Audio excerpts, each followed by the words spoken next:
'tis many's a gay night from dark till daylight I spend with people of high renown. But in all their grandeur and heaps to squander, my heart would wander for Sweet Omagh Town.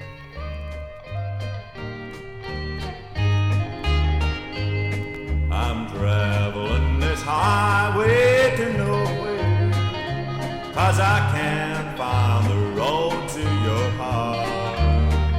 This old road is so rough and so rocky, I get lost on the highway to your heart. This highway to nowhere keeps calling. Your heart's at the end of the line, but I'll always get lost on a detour, 'cause I guess I don't understand this sign. I've traveled this highway so long now, but I know I'm no closer to your heart. Down this long, lonely road I keep traveling, though I know I've been lost from the start. This highway to nowhere I'll follow. The road's dark, but I'll keep trudging on, and tomorrow I'll be back where I started. It's the highway to nowhere that I'm on.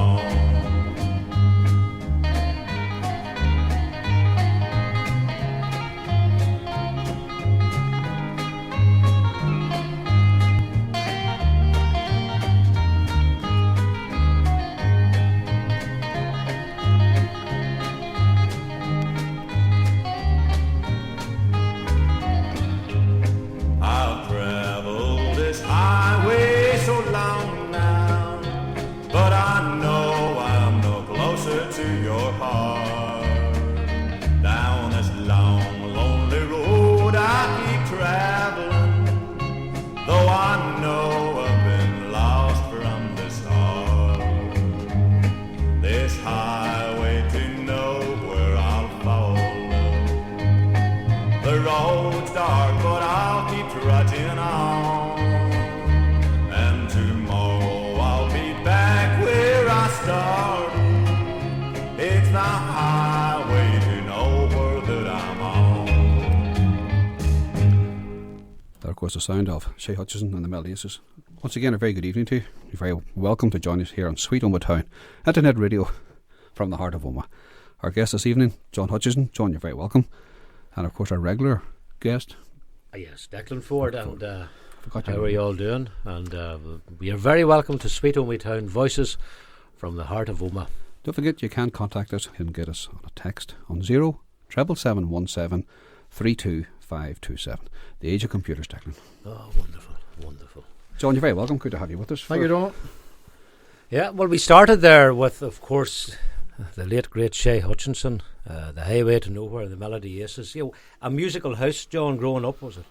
Well, it was and it wasn't. I mean, it's Daddy had the music. As youngsters, I mean, sure, as far as we were concerned, just these days' work. And it wasn't.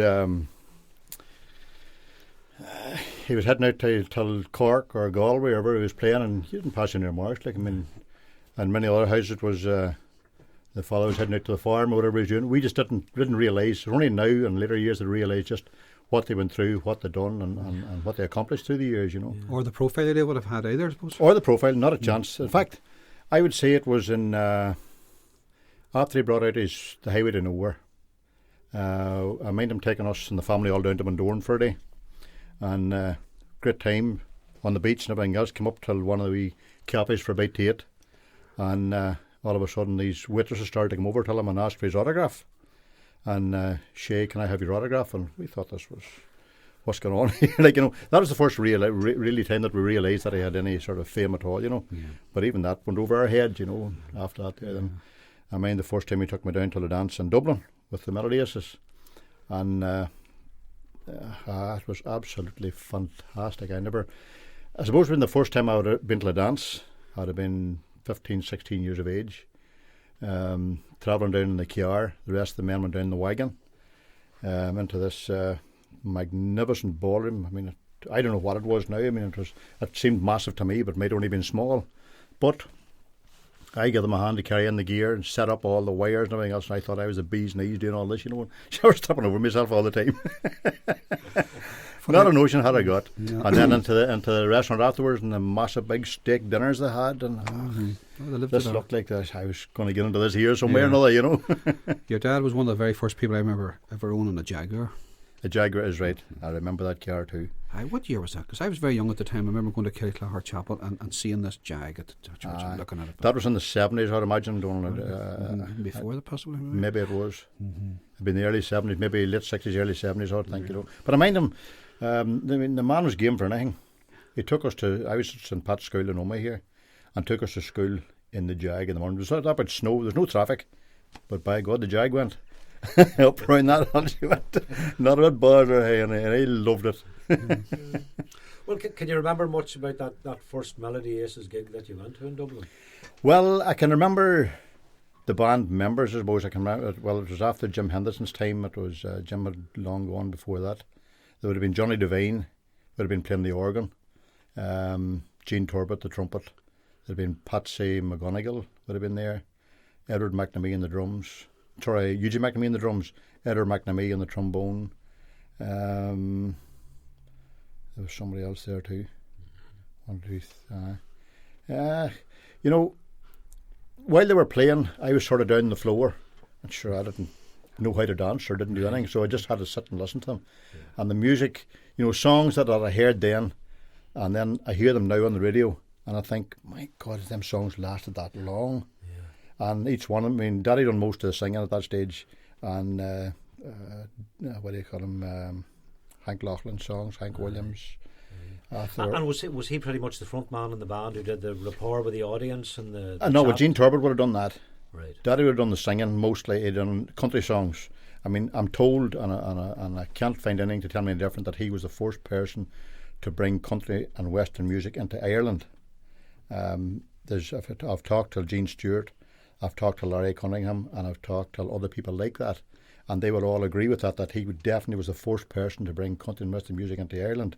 That was through the Navy times. Right. About 1953, Hank Williams died.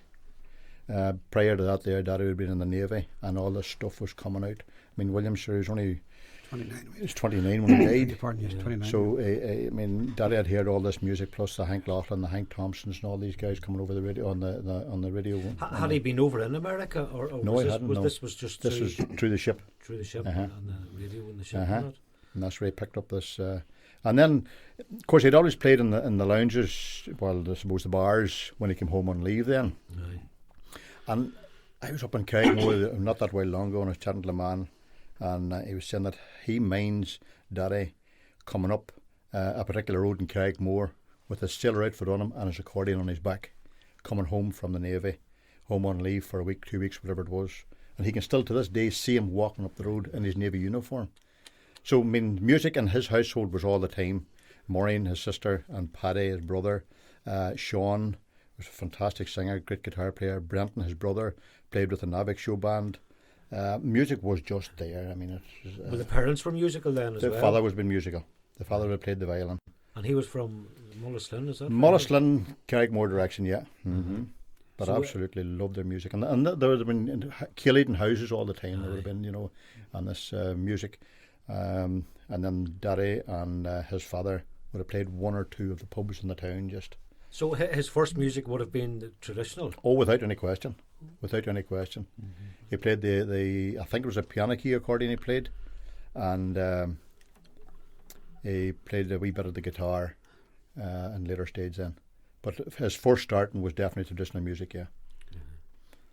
Mm-hmm. And at home, would he play traditional music at all? You know, not so, except for parties. He'd bring out the fiddle, and of course everybody would make fun of him playing the fiddle because they said he couldn't play it. And he we would rub it on too, of course, you know. But I'll tell you, a few parties, him and his sister Maureen, when the two of them would get together, and they could throw out a very few tunes without any doubt. All self-taught, John, as well, I think. All self-taught. All self-taught.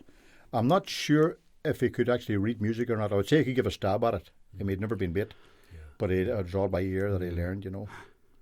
Well, when you were growing up, did he ever say, you got to listen to this singer, or will you hear this? Never. Never kind of Never. pushed music. But the only music in our house was country and western music.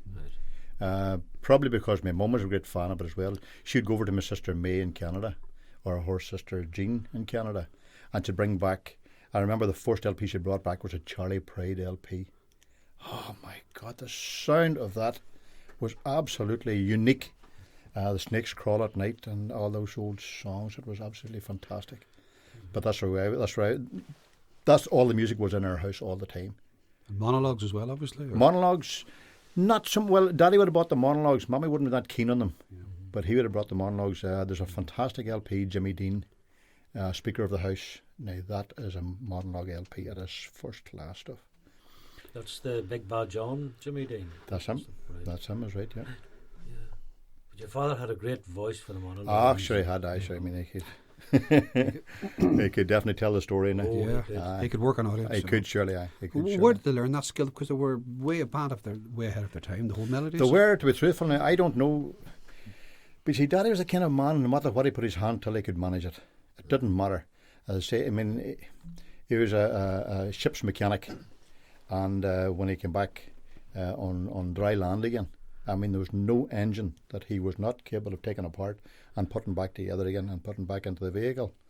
Whether it was music or it was acting in plays in the local halls, anything he did till his very best and put 100% into it all the time. 99% was no good to him. Yeah. So therefore, I would say when he was even learning these songs, whatever he was doing, I mean, I could hear him even in the bedroom practice, thrumming away and practicing away, be it a banjo or be it the guitar or be it whatever it is. He put a lot of work into it now, so he did. And then when the Melody Aces then were travelling, did they have roadies that travelled with them, or did the players themselves do all that? They all done all themselves. There was a guy from Ochnacloy. I can't mind his name now. He would have been with them on the wagon lot. Maybe he drove the wagon a few times as well. I should remember his name, but I can't remember it now.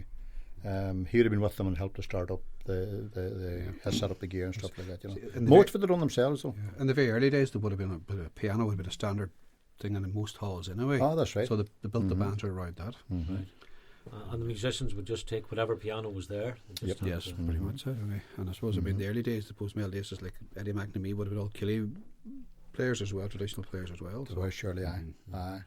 And what about the actual the physical image? Did they wear specially designed outfits at all? Oh, there was maybe a 3-piece suit, but definitely a 2-piece suit. Right. I can still picture them in a navy blue suit and shirt and tie, playing in the Astoria and Bundoran. I can still see them even playing in the Royal Arms. I mind us all going into the Royal Arms to see them. But back then, you see, we can think back now and think that was fantastic. But then you just took it for granted, and you shouldn't have. No. It's only now when you get older that you appreciate what they were doing, what they let you do. They were setting the pace for the. There's no doubt about it. And they had their own distinctive sound. They had surely. Yeah. Well, it's distinctive in a sense. I mean, there was the Clipper Carton as well. They did. They were the show band, and then the Melody Aces after that there, and I suppose there's a few after that, but. They were definitely a unique sound. There's no doubt about it. With their brass section and the piano, and then they could go to Dixieland. They could do all sorts of stuff, and they were fantastic. They really were. And the arrangements would have been worked out just by the band members themselves. That I'm not sure. Probably Johnny Devine, maybe the piano player, might have been the man in charge of that. Now I'm not too sure how that worked. They never talked to me about that, or maybe just fell together for them. Mm-hmm. Yeah. Every man done his own, and could have done. You think a working band like that, they wouldn't have a lot of time to practice, because I mean the roads were in Ireland those days in the sort of early 60s, and they were out. I mean, they tramped it all. There were definitely 6 to 7 nights a week, without any question. There were, and it wasn't always. One night could have been in Cork, the next night could have been in Killarney, the next night could have been somewhere else in Ireland. They weren't always grouped together in the one place, Right. which would have been meant a lot of travelling and a lot of tiredness. And I mind them going till even English tours. And every time Daddy would come back from an English tour, he'd bring us home something. And I mind him bringing me home this massive big Lego set. And I had never seen, Lego sets we have seen that had been a wee 9 by 3 box, but this thing was absolutely massive. I could have built a full size house and lived in it. That was class. That's it. But again, it was something that wasn't available in Roma or anywhere else, so he thought, well, we'll get this. But as a band, the banter must have been wonderful as well, because they stuck together for so many years. I'm sure there were ups and downs that any band or group of people would have had. But the banter they would have had, because even off stage when you would have were speaking to them, the crack was always mighty. Oh, they were sure. They were wild men. They were. Wild men altogether. But as Edward McNamee, God rest him, used to always say, if they had any rows, they never went past that night. They never went past that night. Doesn't matter how serious it was. Never go past that night. And the next day was a new day, and they started off afresh. Whatever was bad the night before certainly wasn't bad the following day. I remember talking about Eddie McNamee. I remember I would have worked with Eddie one time when he was working in the shoe factory years ago. He was telling me that was one blizzard of a night they were heading up somewhere. I think it was made Monaghan to play, and they broke the window screen of the van the way up. And Eddie was charged with driving the van that night, and apparently they were blue with cold in the back, but some poor bugger was wanted to lift home, thumbed the lift. And they never said the one screen's broke. They just put the boy in. And he said when he got down the Clyde River, he was going, he says, God, he's just this very cold. He says, your window's broke. And Eddie says, he says, it's broke since last June. He says, must get it fixed soon. And the boy, he was sorry to get him beside him at all. But that's the sort of band. They used to enjoy driving too, because I mind Daddy tell me off, and he says he'd be driving along, maybe an hour up the road or whatever it is, and he'd start looking in the mirror and all the boys be sleeping in the back, and all of a sudden he just stand on the brakes just for pure badness, and then see that cat across the road there in front of me, and everybody them all gathering themselves up in pieces just to waken them, to annoy them, you know. How many years then would you say that the Melody Aces were on the road, you know? That's a good question. Probably, well, they had a 25-year celebration, so they had. They brought out an album and all for it. So they must have been another 10 years after. They could have been 35 years. Right. They could have been. And then when they broke up, Daddy and Jean Turbot, Eugene McNamee, and Edward, there's 4 of them, formed the San Antones and played the lounges in Omagh. And done very well. And done excellent. And then they were back to playing 6 nights a week. They were. I remember that, right? They were the band to go and see. Without doubt, without doubt, surely. And of course, then the Aces came together again for the revival of the show band. They did, yeah. They did. That didn't last too long, because at that stage there was 2 or 3 of the members had died. That's right. And they brought in 1 or 2 other guys as well. Bill Rice, God rest him, as well. But the music was still there regardless. Do you know anything about their management, John, at all? Who would have looked The at management was John Devine. At that stage, John would have took all the bookings. As far as I can remember, John Devine was the man who invited Daddy to join the Melody Aces through McBride's bar in Omagh, maybe. It was him and his father were playing one night in McBride's bar. And it's down Bridge Street, is it? Down Bridge Street, I think it was, aye. Yeah. And McBride, I think, was in some way related to Johnny Devine. I'd need to check that up again. It's written somewhere. But he heard Daddy singing that night, and he phoned Johnny Devine to come down and listen to him. And this is the man you need for your band. So that's how he got his start then in the Melody Aces. And how long would the Aces have been going before that? Were they? There'd have been a few years. There'd have been a few years. And prior to the Melody Aces, there were like a Killy band doing the halls as well, with the McNamees down about Knockmoyle, that direction there. That was they really started. There was 2 of the McNamees plus Jean Turbot. The Mourne Valley Stompers, I think they may have been called something like that there. Right. And what was your father's favourite kind of music, or his favourite singer? Can you think of any? Well, I would say probably Hank Williams would have been his best stuff. In later years, the likes of Ed Bruce. I mean, the man, Ed Bruce, have you ever heard him sing? He's such a deep voice and very accomplished singer, very accomplished performer. In fact, I've been listening to him this last while on Sky Television. They're going back through old stuff there, you know, and some of the songs that man singing is unreal. But you could see the influences, you know. Now I can see where Daddy got his influence from. It definitely was Hank Laughlin, Hank Williams, Hank Snow to a certain extent. People like that there. You can see it now. Yes, and you can see the fact that he would have access to it maybe before anyone else in Ireland. Of course, that's right. Because apart from Radio Ireland, didn't come on to, you know, that's right. Wouldn't have played anything. I remember the first time he appeared on RTE television. Daddy did. I was in my granny's in 6 Mile Cross, and Granny had no television, but the next door neighbours had. So they invited us in to sit around and watch Daddy on the TV that night. I thought it was fantastic. It was really something else, you know. You couldn't believe it, you know. I think he sang the Highway to Nowhere. It was from a different time, wasn't Different time, surely, aye. And then you had all the sponsored radio programmes at that time too. So we 15-minute programs. Yes, Right. And they got the slot on there, and there was us sitting to the radio, glued. Is his on? Is his song on there? Is the next song or when it is? You know, and then the same whenever Brenton, his brother, joined the Navic show band, he brought out the Lightning Express and a few other songs like that there, and you're listening for them as well. It was nice. It was, yeah. It's nice now to think back and do. Oh, it is indeed. yeah. It is indeed. Yeah.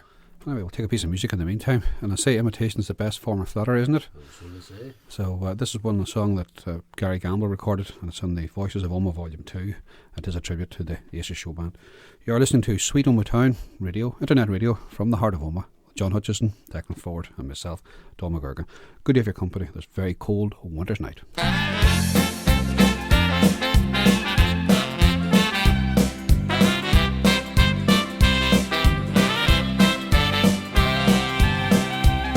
Everybody has their heroes, my daddy had his too.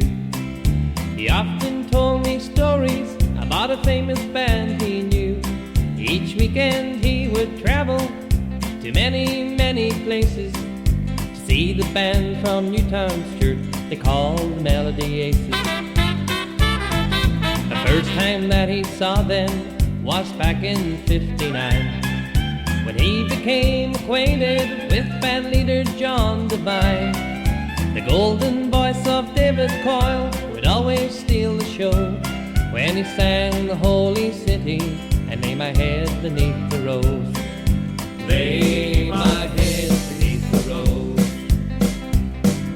The drummer who kept eating sweets was Eugene McNamee, with his brother Edward on banjo. What a joy to see. Gene Turbot played trumpet, Pat McGonigal on trombone, Jim Henderson played clarinet and the tenor saxophone.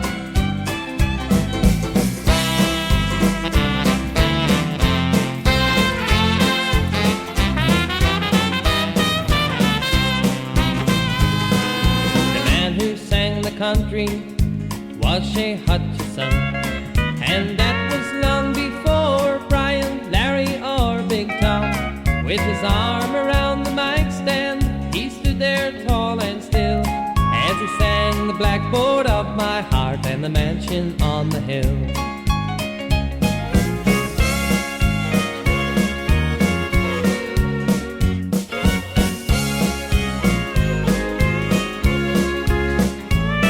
In honor of these famous men, Henry wrote this song to the ones who are still with us and the ones who have passed on. For 50 years they've played and sang to all those happy faces. I'm glad my dad was there to see the famous Melody Aces. Oh, I know that he was proud to see the famous Melody Aces.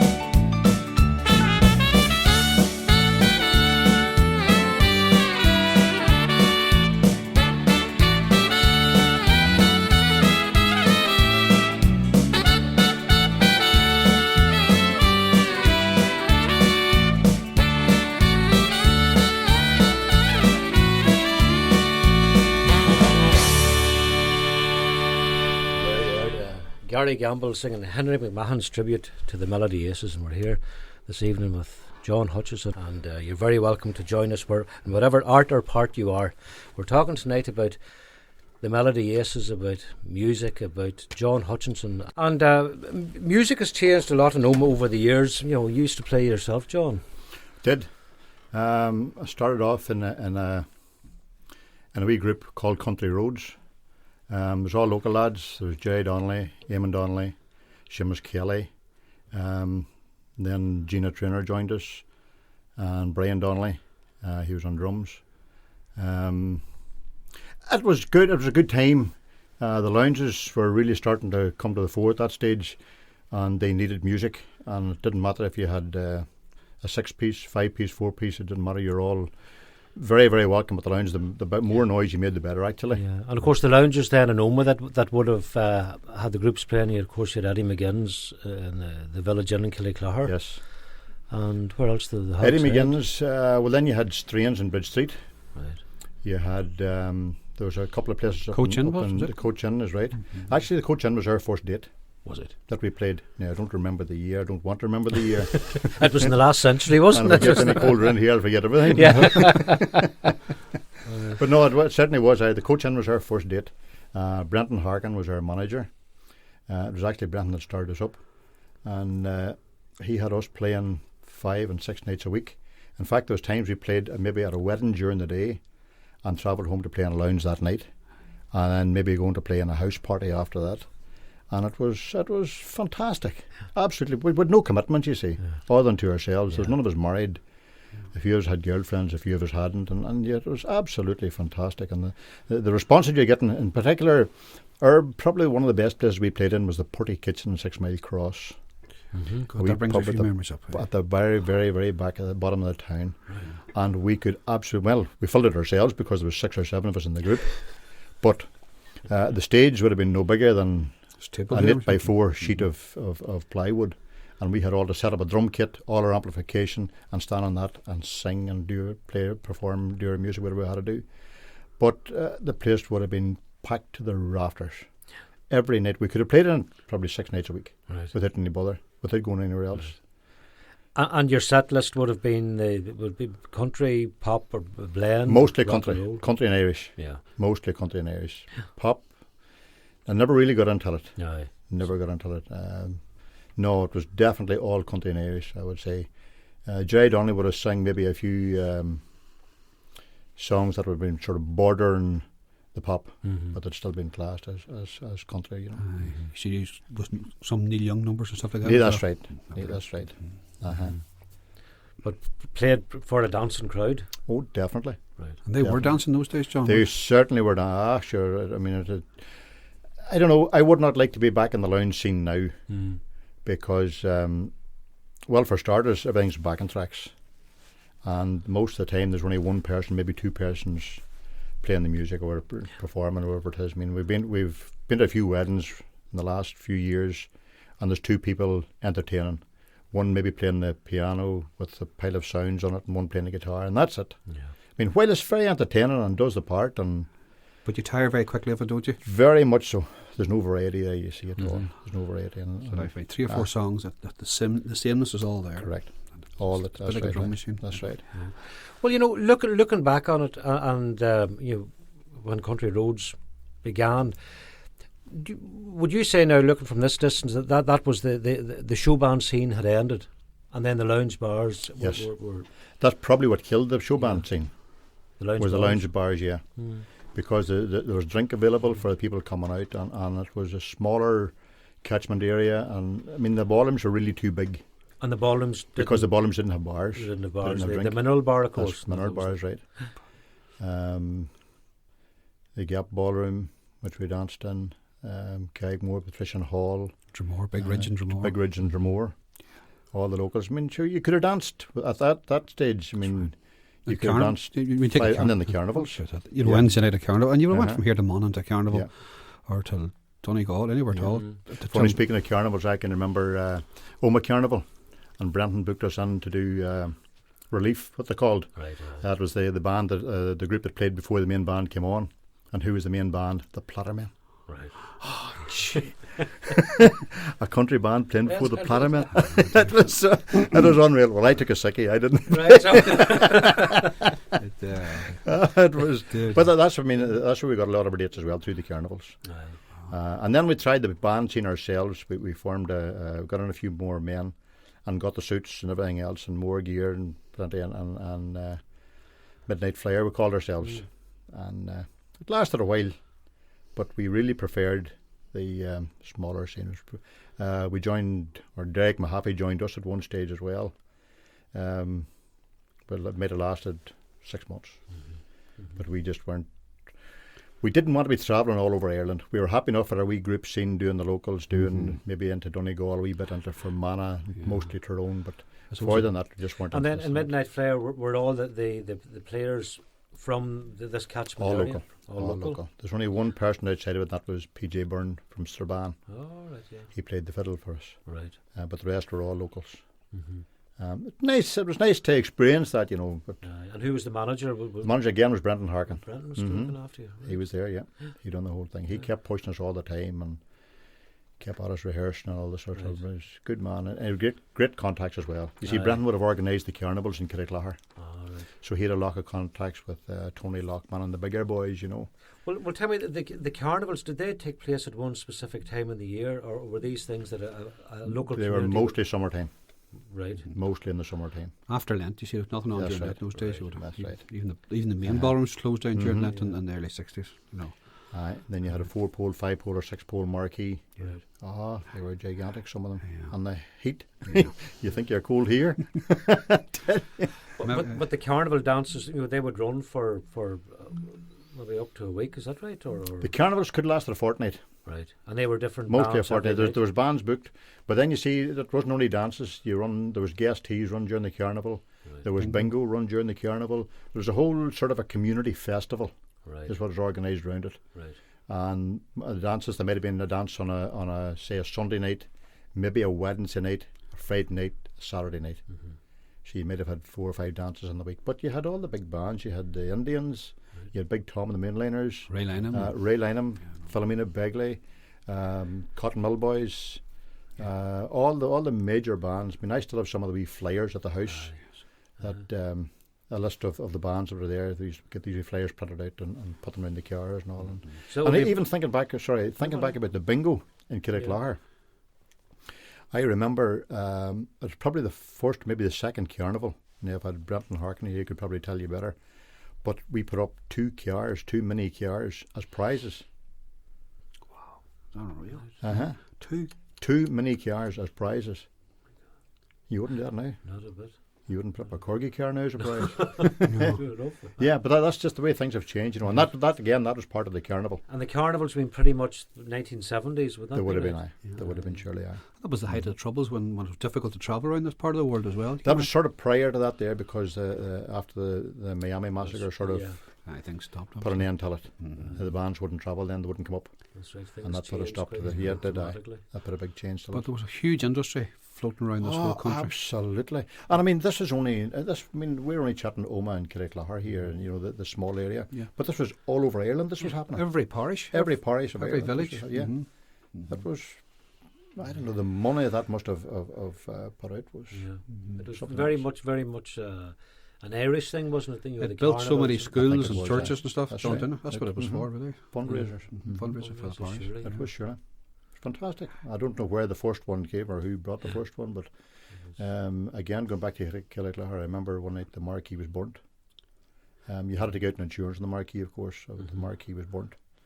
And within, I think that was a Saturday night it happened, and on the Monday night there was another marquee up and in this place, because you'd all the bands booked. Right. If they had nowhere to play, you still had to pay them their guarantee, whatever it was. Yeah. Show must go on. Show must go on. Right. And did go on.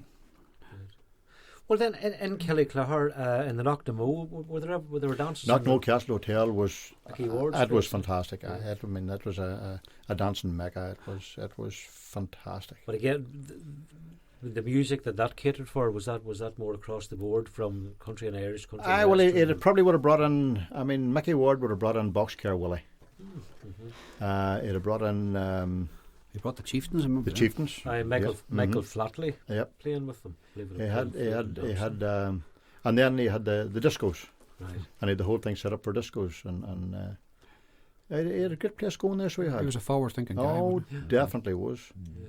And then he And the started. crowds, remember the crowd? You wouldn't have passed either both those junctions at That's that right. time That's at right. night. I mean, you took your life in your hands to Absolutely. head it that way. You were Definitely. there for the night. Definitely knocked him out. He knocked him out in McGinn's. Killyclogher was saturated. Yeah, Yeah. See, a Saturday night in McGinn's, you could not have got moving. that's right. You could not, or a Wednesday night either, because he was one of the few lounges that run on a Wednesday night. And he had And a son. was absolutely packed. He built that around the nurses in the hospital. That's right. Because he got paid He sort of did. one That's right, Wednesday yeah. every month or something, Mhm. and he started and it sort of That's snowballed from there. He used to run a take your pick in it, and I done the MC for the take your pick for him, and Daddy done it for a while too. And well, there was a lot happening. A lot happening. Mm-hmm. Well, then, other venues in Omagh, the Royal Arms, of course, would have had dances. The Royal Arms would have had dances, yeah. We played the Royal. Funny, Daddy played the Royal Arms as a band. We played it as a group. We played at weddings or dinner dances. That was another big thing as well. Was that football dinner dances? Aye.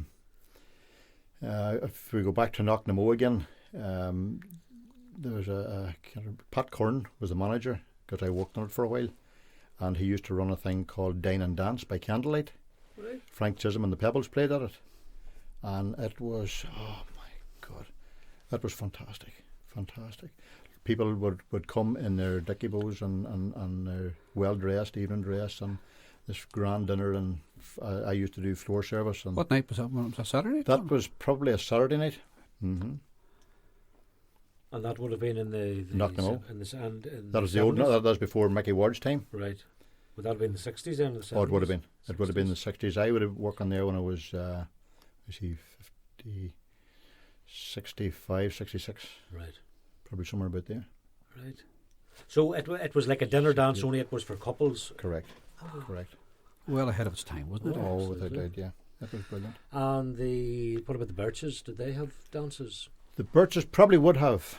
Right. We didn't play too much in it except for maybe for weddings or something like that again. I don't think they would. Maybe they'd do discos and all. I don't know. No, the truthful. the Birch was a very small hotel at that It time. was, that's right. It was a It very was small. very It was tiny, very yeah. much the poor relation in that Uh-huh. town in those days. And Melville never would have touched the No, they dances wouldn't. They had at all? no ballroom. You say they wouldn't. Oh, I see. Wasn't No. a function, not a major function room. Yeah. The Royal Arms was a main function room and Knocknamo. I suppose the first hall would have been the Star Ballroom, wouldn't it? Would have Right, been, yes. aye, Mhm. aye. And funny, the floor of the Star Ballroom went out to Killyclogher. But the Star The dance Ballroom, it always closed early on a Saturday night because you're at the Star Sunday. Ballroom, yeah, Yeah, that's Saturday right. about 12 o'clock on a Mhm. Saturday night in those days. Oh, That's right. great. I remember these things. You Ah. know. Oh, you do indeed now.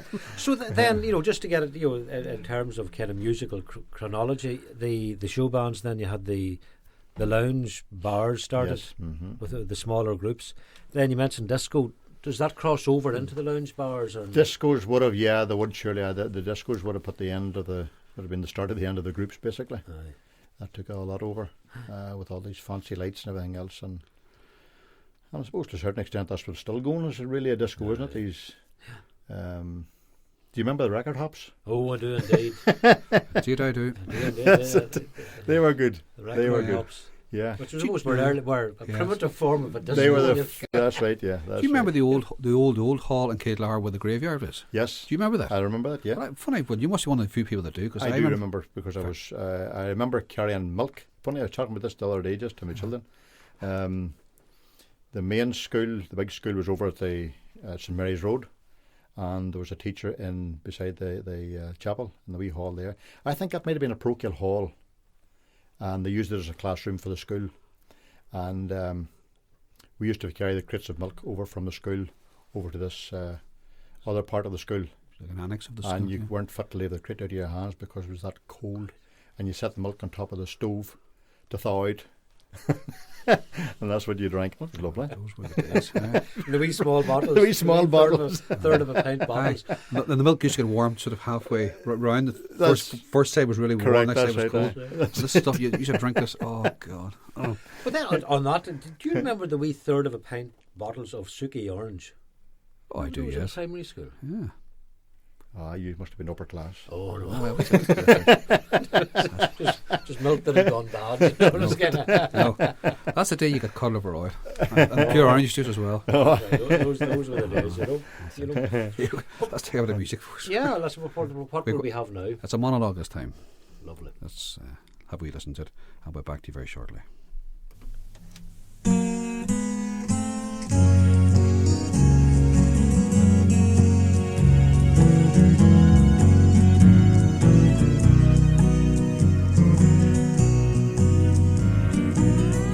I just happened to walk into a honky-tonk one night down in New Orleans. Up above the bar hung a big guitar, like none I've ever seen.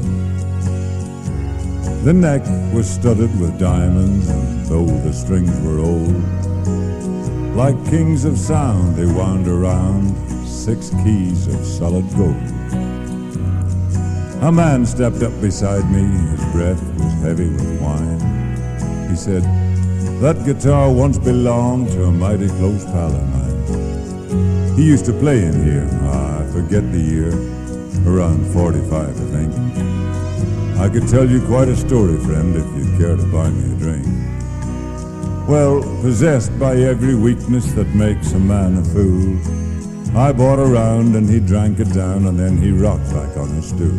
He said, "Yeah, I remember now, it was 45 all right. He'd just returned from the Great War. It was there that he lost his sight.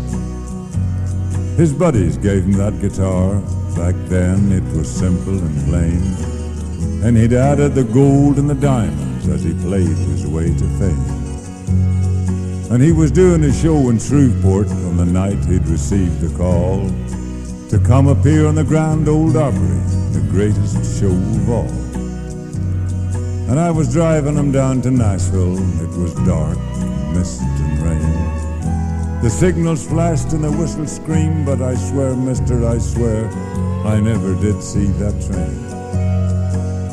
I heard the kindly doctor say just after he'd used his knife, "You're lucky, son, you lost an arm.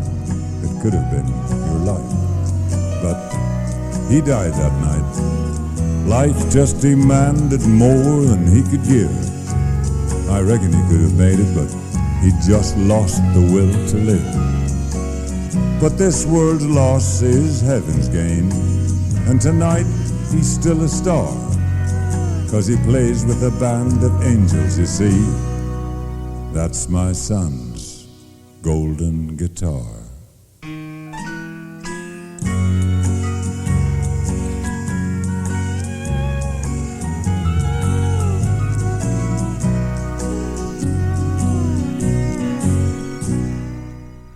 Golden guitar for the great Shay Hutchinson. Wonderful. I love wonderful, those monologues. They're wonderful pieces of narration and drama. Yeah. What year was that, John? Do you know? If you need idea. I really don't. No. I think that might have been recorded in later years, you know. Yeah. But that went down, they went down really well in the show bands. Yeah. The whole, I mean, there could have been 2.5, maybe 3,000 people in the hall at a time, and they would have all stood and listened to him doing this monologue. Yeah. And it must have been some sight. It must have been something for him to perform that. Oh, you know, yeah, of course. and get that reception from people. Yeah, to hold, you know, And then- to do a monologue with the noisy dance hall. That's right. To hold that Yeah, sort that's of. right. Yeah. But you know, it must have been so strange for they were all, they were relatively young fellas leaving in a van and going and playing all over the Ireland to crowds of that size. You know, when you think that was maybe the late 50s, early 60s, and through the 60s. You know, it was so different from what their experience, what their life was here. It had to have been as right, yeah, but they were geared for it. I mean, they geared themselves towards that. Yeah. I don't know. You had to be cut out for it, I think. And you really had have to be. You haven't you? had to have a sense of drama and of it was a performance. No doubt about it. You know, No doubt about it. and just to have that confidence to Aye. it. It was all about confidence. Yeah. I mean, I could see Daddy doing an awful lot of things that I wouldn't do. I mean, I'd be a fairly confident person at a lot of things, Yeah. but he had no bother stepping up anywhere doing anything. Yeah. He had no problem. It doesn't matter if there was 3 people or 300,000 there, he would stand up and be so polished that I remember they done the Melody Aces played the last date before they renovated the Patrician Hall in Carrickmore. Right. The Patrician Hall in Carrickmore was a venue that they always played I think it was every Christmas for years and years. That was their block booking. And they played the last date on it. And Well, at this stage, they were all getting rightly on, like they were touching 70, if not someone was over it, But the show that them men put on that night was absolutely phenomenal. Yeah. It was a pleasure to be part of it, Aye, and to see it. And to see it, to be there. that probably was one of their best nights that they've ever played in the latter times, Yeah. And then, of course, they had Philomena Begley and they had Brian Call and Gene Stewart and all the other ones there as well, And they were all full of admiration for they were the the Oasis. there was the next generation, you might say, when you think of it, They were surely, aye. And they knew them all and had travelled with them and had met them at various He was stages. very well respected. Very much so, very much so, aye. But when you think of the grounding that they had, over the years playing, performing, honing the craft and the performance, and you see the way that that world of entertainment is now reduced to an audition on a television show. Correct. And Yeah. they're missing something there. Without doubt. Without doubt. They're missing something. They're missing the experience, for starters. This whatever those X factors, whatever these things are, they're entertaining to a certain extent. Well, they must be very entertaining because they're getting millions and millions of an audience. Yeah. But to think of those people, in particular, take the young lads that are on, how they would stand without the experience, I don't know. Yeah. That's right. Yeah. I just don't see them lasting any more than a year. At the best of times. Burnt out. Without doubt, because they could never stand the pace. And it's abuse of people as well, because That's I think correct. that people are manipulated to programs like that to think that they're going to be, it's a very false sense of values. Definitely. When you think of it. Mm-hmm. Those people are I not think trained. they're also missing out on that idea that you have to learn a craft, you Of have course. to learn a skill. Of course. I mean, if you're a joiner, you have to do your apprenticeship. That's right. If you're a builder, you got to do your apprenticeship. You just can't all of a sudden one day appear on television, the next day you're a builder. Or a joiner or a plumber. That doesn't happen, and it's exactly the same in the music business. Yeah. You've got to outserve your apprenticeship. Yeah. You must do. Yeah. But what gets to me is that people don't realise that the amount of it's all done on the voting, and they go right round the whole UK and Ireland, and they pick someone from each area, so they get the maximum votes. They go across the age group as well. It's not about talent at all. No, it's it's pure about television. It's television. That's what it's I about, mean, yeah. it's for what it is. It's good television for that's what it is. Yep. But it's not a talent show as such. It's No. not like Hughie Green's show. No, that's correct. That's right. We thought it was bad, but that's right. Yeah. when you consider But it. then you're talking about talent shows and entertainment. Of course, Killyclogher has been famous for the talent shows, the entertainments that have been put on, are very much community based. Definitely. I know yourself and Brendan have been very involved over the years. It was good. It was we put on a couple of shows. We were two characters, Barney and Johnny, in the shows, and it was a very funny time for us. It wasn't funny for the other people taking part. It was funny for the audience, I'm sure. It was funny for the audience, but I remember one night in particular we put on. There was it might have been Sailor or some of the other whatever the show was, and we had maybe 2 or 3 prompters, as you do have. And I was never one for keeping to the script. Oh, nice. And Brenton, he would give me a few lines, and I would sort of think, well, okay, that's all right. And then I'd probably maybe skip a few lines, say someone else, then come back into it again. I seen the prompter just throwing the page up and heading away. Just there's no point in going any further. He was totally lost. But those shows were, I mean, people still talk about them, and they still want. I think there is a need to put on a show like that again, especially in Killyclogher. I've seen Craig Moore had a Grease That's right. thing, and that's a community thing as well, which I think is fantastic. Yeah. I think all parishes or all those should have those, It's a bit of music in there in the background. Oh, trying to creeping cue in. up something. There must be rehearsing in the next room. It must be. No, Grease, but it's Grease, that whole idea of the community getting together en masse, and the whole participation is not just those who are on the stage; it's the ones who make the tea and put out the chairs. That's correct. Yeah, From that is correct. Yeah, selling That's tickets. right, yeah. It's a major event. Yeah, It's a major event, and I think it's appreciated too, because most of the shows that if you get a middle and decent show that a parish puts on, it's very, very well supported. yeah. I mean, we run that show for 7 nights or something like that there. And Sold each it night out, is a sold it packed out. house. Sold out, yeah. Well, I think it's important, to give people the opportunity to have that, and I think I would totally agree with you. That there is a need for that now, and especially with young people who have been looking at something like the X Factor or whatever. Mm-hmm. But give them the opportunity to stand on the stage to experience Correct. it. To build up that apprenticeship. Absolutely. That's right, yeah. Absolutely. That's And friendships are made for life in those events as well. Without doubt. Mhm. Without any doubt, yeah. And enemies too. Of course. We've been there. Of course. Oh, indeed. Mm. When you look at the music scene now, what music appeals to you, John? What's your To me, favourite I'd still be strictly country and western music, Right. mostly country. Right. I like to tune into some of the television programs. They have a lot of the old time. You have Gene Shepherd, you have Ed Bruce, you have even to a certain extent Vince Gill, who's a modern day but still goes back to the old stuff. Well, he tips his hat to the old stuff. Without any He doubt, realises without- what he has come Yep, from. Yep, that's right. Even the Jim Reeves records, the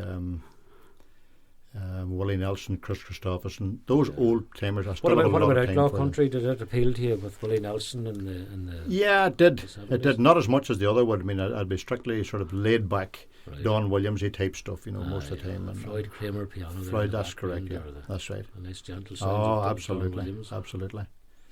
You know. I've seen Don Williams a few times in concert. He's so laid back, he just falls asleep Oh, on yeah. stage, basically. Mm. Yeah, I remember seeing him in Belfast in the early 70s now, and a great guitar player called Danny Flowers, I think was his name. That's right, yeah. Great That's right. young guitar Fantastic. player.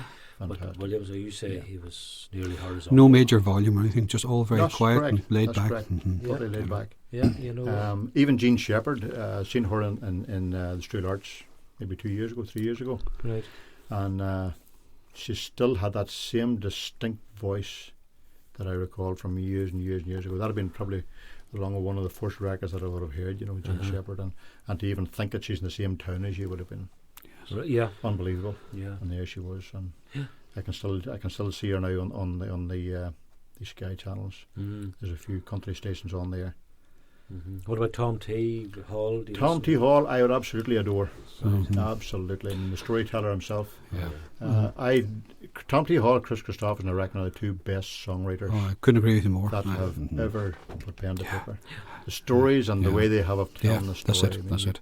You take a song like Homecoming, Ah, everything's cut away, but yet it's a wonderful story. that's right. That's right. You make the story yourself. You do. That's and right. As a good storyteller They have does. a way of making you see the story. Yeah. Yeah, it's a great Absolutely. gift. Oh, it is. It is, surely. It It is sure. It doesn't matter what age they are. If you go to see them perform now, you can forgive them for their lack of staying in key or whatever it is. When you know that what they have done, what they have come through, Right. what they've accomplished, That's and right. the way they can write a song, That's right. That you definitely admire them. Yeah, and to see a performer with charisma is a rare thing.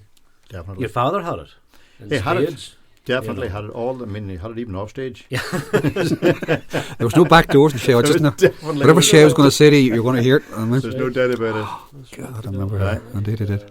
And he was very well thought of around the town because and then he wasn't sort of person who was ever in your face or anything. But whatever he had to say to you, Shea Hutchinson said it to you, and it didn't matter if without fear or favour. He didn't really care. Yeah. You know. Well, a few years ago, I mean, after my mum died, I moved into the home place, did a wee bit of renovation.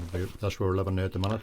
And people will still come past, if I'm out working the guys, they'll still come past and they'll come in and talk. Yes. And they'll reminisce about the times that they went past with Daddy here and the old guff that he used to give Oh, them.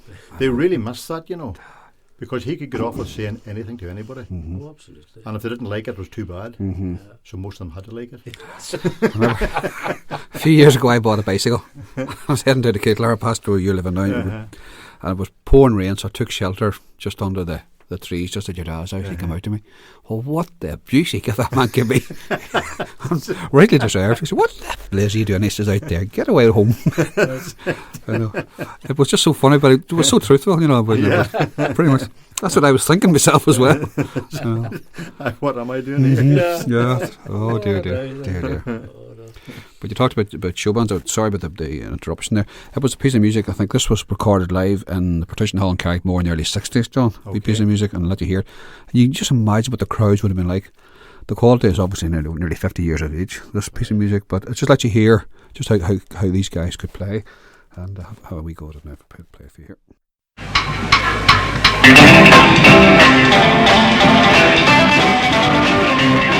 Last night I saw you standing on the corner of the street, but when I saw you fell, you didn't seem to care the company that you keep.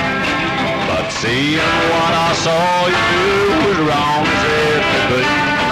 Don't know what you say about the things that you did broke the heart inside of me.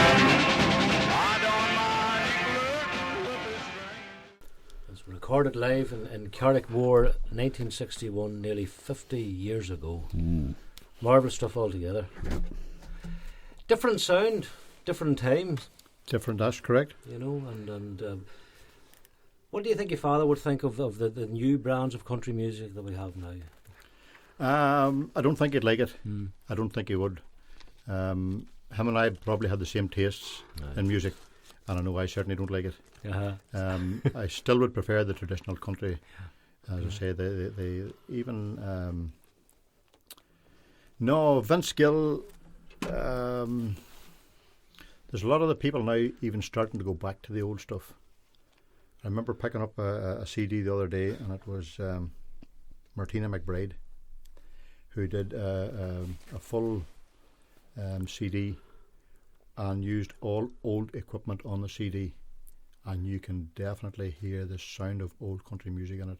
She does a lot of covers of Tammy Wynette and people like that there, but the sound that she has, she used all the old, whatever they were, Shure microphones or whatever they are, all the old instruments, and you just know the difference. In fact, I would even prefer to listen to an LP rather than a CD. Right. I mean, it has those wee blemishes, wee cracks, whatever else it has, but it has a different quality of sound. If you think, what they were doing in Hank Williams' time, with one big condenser microphone, Yeah. I mean, the warmth and the recording quality is still there. No matter all the technology they've moved and all the digital enhancement all they can have, they still can't get the shine on it They that can't, they had no, those that's days. right. They can't. And when you bought an LP, by virtue of the fact of the way it played, you had to listen to it all. You had. Unless you would lift the needle up at risk of scratching it. That's right. You couldn't Whereas just now, press a button and right, go on to the next track that you don't like. That's right. No, it was. And when they recorded, in many instances, it was a package you were buying. It was something that was carefully, by and large, thought out. That's, of course it was. And the run of the songs. That's right, yeah. You bought the LP, you also bought the artwork, you bought the whole package, correct, yeah. and it would cost you half a week's pay. Uh-huh. Whereas nowadays, I mean, children don't value music because it is so cheap, and so so they don't really pay for music anymore. Yeah, even the record shops in the town. When you're on the subject of record shops in the town, I mean, there was McSorley's in Bridge Street. That's right. There was a record shop. Was it Black's? That's right. We're talking about that during the week. We did indeed, yes. There's one up there. Upstairs in it. Yeah. McGrade's. And McGrade's. That's right. What have we That's know right. now? I think we might only be one. And then there was under the Royal Arms. Do you remember? That's right. She was in there. That's right. You had one of McSorley's originally, and then Tommy Kieran would have moved down. That's right. Yeah. He moved down to Bridge Street. Bridge Street. Uh-huh. That's right. It's now on the web with the internet. That's where it is now. That's it. That's where it or is. download it. It's Or a single download it. track. Download it. And yet music has changed. We have new country. We have whatever hard hat country, whatever you want to call it. And yet here in Ireland, there's this kind of hybrid country and Irish that when you listen to some of the groups now, essentially it's pretty much the same kind of sound as you were getting in the 60s. That's right, yeah. That dance. That's It's kind of remained. That's right. Kind of It has remained fixed, is right, yeah. Very distinctive sound. And you find even that a lot of the bands now head to Scotland to a lot of their tours, so it has to be the same out there, Right, aye. I've never been to Scotland, so I don't know, but I'm only assuming that's why they're heading there. Right. Because the music is welcome there, That's you know. right, yeah. It's A lot of those show bands are still playing out now in places like Marbella and Spain and various places for Doing these cruises and whatnot, yeah. because a lot of people have all retired and still have money to spend and still want to dance, so still there. Yeah. I often wonder what happened to the old show band singers. Suppose someone into management, and many just kind of left that scene altogether. Well, there's a few of them that we know of. I mean, are writing songs now at the moment. Aye. You have Henry McMahon and people like that there who are writing some fantastic stuff. But again, it's down to the experience. He knows what to write the songs about. That's right. Oh, I know. He has experienced it. Yeah, and he knows the sound that people want. He does, of course. Because he knows That's that right. people dance to music. Yep. You know. Uh-huh. They're not sitting back with a tear in their eye or a glass in their hand. They're up dancing. They're up dancing. That's right, about. You know. That's right. And a rare skill to have. Uh-huh. You know. But it's great to see music, as you said earlier on. I think it's gone back to basics. We're going back. You know, country music is certainly going back. I think it is. Bluegrass and maybe the Jimmy Rogers influence, the Hank Williams influence, getting back to basics. I think it is. It's hard to beat. That's no bad thing either. No. You know. No. Well, any plans for the future? Will there be a community show in Killyclogher? Well, if there is, I won't be in it. Just the memory's not good. I mean, it was bad enough then. But do you remember the show about the estate? Remember the estate that was going to be given to somebody, and it turned out to be an old wreck of an estate. That's correct. Car. Do you remember that? Surely, yeah, that's right.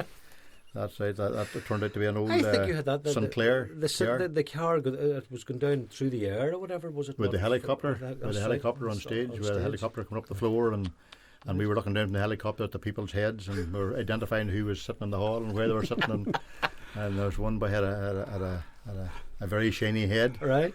And we put out that this was Mrs. Such and such a person, and she had an egg sitting beside her. Oh no, it's your man. But that's the joy of the community show, is, where it's good-natured banter. Yes, and also you have to be quick on your feet. That's right. To think of who to insult and right. what can you get away with. Not to insult, But it's part of the old pantomime tradition. I think that was very strong and old. It is good in this town. It is still good because you look at the shows that Sister Angus puts on. That's right. And Hazel Wand. That's right. They go from strength to strength every year. Oh yeah. But it's mostly schools now, though, isn't it? I mean, it's mostly the schools that's involved. I think there's a lot though to be said for get the adults on stage and get them to just enter into that. I think so. Community. I think so. Yeah. But there's still a very vibrant community in Killyclogher. There's still a huge interest in drama and stuff in them as well, though. Oh, there is surely, yeah. There is surely. Yeah, but I think ultimately, I think what your father brought, it had to be fun.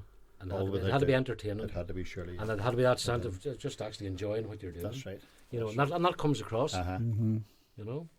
Be as natural as you can be at it. That's right. Your dad was his own man. And thanks very much for your company tonight. And John, thanks for coming in and having a chat with us. Welcome. I enjoyed it. We appreciate it. And till we see you again, take care of yourselves. And keep warm. From dark till daylight, I spend with people of high renown.